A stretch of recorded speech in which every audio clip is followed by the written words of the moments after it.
नमस्कार, आप देख रहे हैं खबरों का तापमान। मैं आपके साथ तनु चतुर्वेदी। आज बात करेंगे उन खबरों की जिसने सियासत का पारा चढ़ाए रखा। राष्ट्रीय जनता दल के सुप्रीमो लालू प्रसाद यादव की तबीयत बिगड़ गई है। डॉक्टरों ने उन्हें फौरन दिल्ली जाने की सलाह दी है, लेकिन दिल्ली जाने से पहले वो दोपहर में पटना के पारस अस्पताल पहुंचे।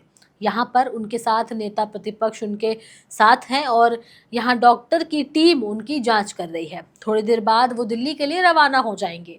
राजा सूत्रों की अगर माने तो लालू प्रसाद यादव के ब्लड शुगर के स्तर में वृद्धि के कारण उनकी स्थिति अब गंभीर हो गई है। वहीं मेरठ में पत्नी ने प्रेमी के साथ मिलकर पति की हत्या कर उसके शव के टुकड़े को सीमेंट से भरे हुए नीले ड्रम में छिपा दिया था। उसके बाद से ही सोशल मीडिया पर नीले ड्रम से जुड़े जोक्स और मीम्स वायरल होने लगे हैं। अब इस बीच एक फोटो भी है जो जमकर वायरल हो रही है। वो है समाजवादी पार्टी के प्रवक्ता दीपक रंजन की, जो कि उत्तर प्रदेश के उप मुख्यमंत्री ब्रजेश पाठक को लखनऊ में आयोजित लंतरानी हास्य उत्सव कार्यक्रम में नीला ड्रम गिफ्ट कर रहे हैं। वहीं लखनऊ में वक्फ संशोधन विधेयक पेश करने के बाद संसदीय कार्य मंत्री किरण रिजिजू ने कहा कि अब वक्फ बोर्ड में शिया, सुन्नी, बोहरा, पिछड़े मुसलमान, महिलाएं और विशेषज्ञ गैर मुसलमान भी होंगे।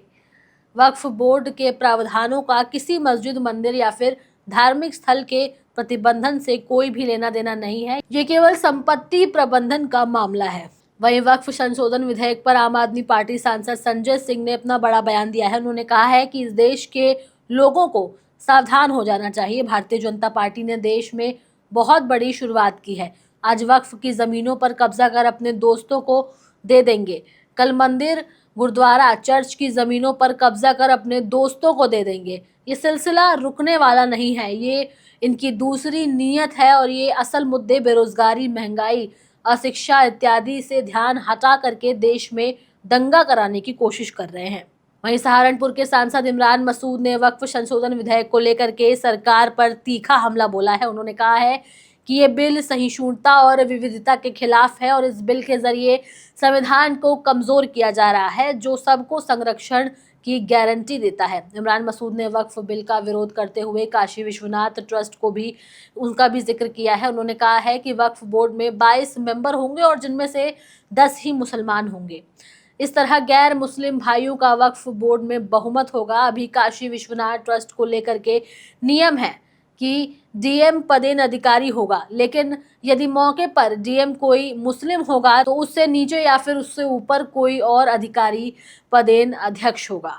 वहीं वक्फ बिल का जेडीयू ने लोकसभा में खुल करके समर्थन किया है। केंद्रीय पंचायती राज मंत्री ललन सिंह ने जेडीयू की ओर से बोलते हुए कहा है कि नरेंद्र मोदी वही करते हैं जो सही होता है। उन्होंने वक्फ बोर्ड में पारदर्शिता लाने के लिए बिल पेश किया है और इसका समर्थन होना चाहिए। ललन सिंह ने आगे कहा है कि पूरे देश का माहौल ये कह करके खराब किया जा रहा है कि ये बिल मुस्लिम विरोधी है। ये बिल कहीं से भी मुसलमान विरोधी नहीं है। वक्फ तो एक ट्रस्ट है जो मुस्लिमों के हितों के लिए काम करता है। वक्फ में ये व्यवस्था होनी चाहिए कि वो मुसलमानों के सभी वर्गों के साथ न्याय करे, जो नहीं हो रहा है। वक्फ बोर्ड धार्मिक संस्था नहीं है बल्कि प्रशासनिक निकाय है जो मुसलमानों के लिए काम करती है। आप मोदी जी को कोस रहे हैं। वहीं लोकसभा में वक्फ डिबेट के दौरान अखिलेश यादव और होम मिनिस्टर के बीच भी चर्चा हुई है, जिस पर खूब ठहाके लगाए गए।